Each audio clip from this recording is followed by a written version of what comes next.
نکلنے والی ہے، ایک دم جان لب پر آ گئی، اب اور تب کا مہمان۔ حکیموں نے جواب دے دیا، لوگوں نے اسے ٹانگ کر کے غوث پاک کی بارگاہ میں لے آئے۔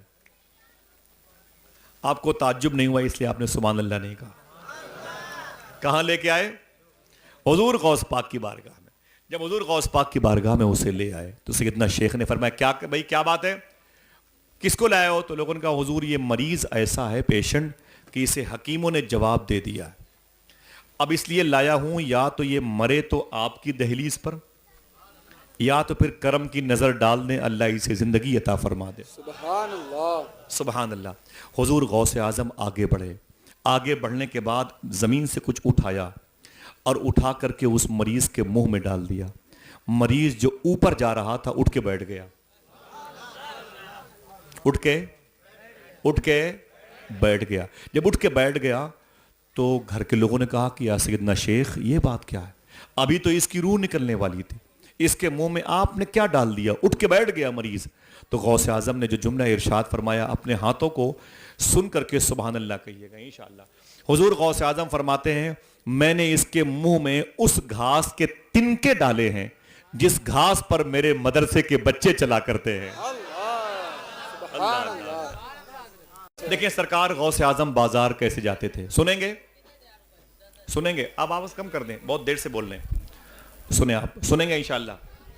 بغداد شریف کی زمین ہے، بغداد کی مارکیٹ ہے، ایک یہودی جو جسے قرآن میں اسلام کا دشمن کہا جاتا ہے، وہ یہودی بازار بغداد میں ہے، ایک گھوڑا بیچنے کے لیے آیا ہوا ہے۔ کیا بیچنے؟ اونچی بولے، گھوڑا بیچنے کے لیے آیا ہے۔ اس نے گھوڑے کی قیمت لگا رکھی 5,000 روپے۔ یہ گھوڑا 5,000 روپے کا، کتنے کا؟ میرا گھوڑا 5,000 روپے کا، وہ قیمت لگائے ہوئے ہیں بازار بغداد میں، چیخ رہا ہے، لیکن کسی نے اس کے گھوڑے کو خریدا نہیں۔ جیسے جیسے سورج ڈوبنے لگا اس کی آنکھوں میں آنسو آ گئے، وہ رونے لگا۔ رونے کی وجہ کیا تھی؟ بات یہ تھی کہ 2-3 دن کے بعد اس کی بیٹی کی شادی تھی، 2-3 دن کے بعد اس کی بیٹی کی شادی، اسی وجہ سے گھوڑا بیچنے آیا تھا۔ اگر گھوڑا نہ بکتا تو بیٹی کی شادی کے پیسے کہاں سے آتے؟ یہی سوچ کے رونے لگا۔ جب رویا تو آنکھ سے آنسو نکلے، سورج ڈوبا دل ڈوبا،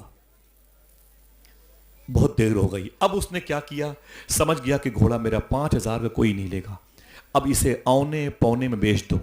اس نے اپنے گھوڑے کی قیمت کم کر دی، اعلان کر دیا اب یہ گھوڑا 2,000 کا۔ کتنے کا؟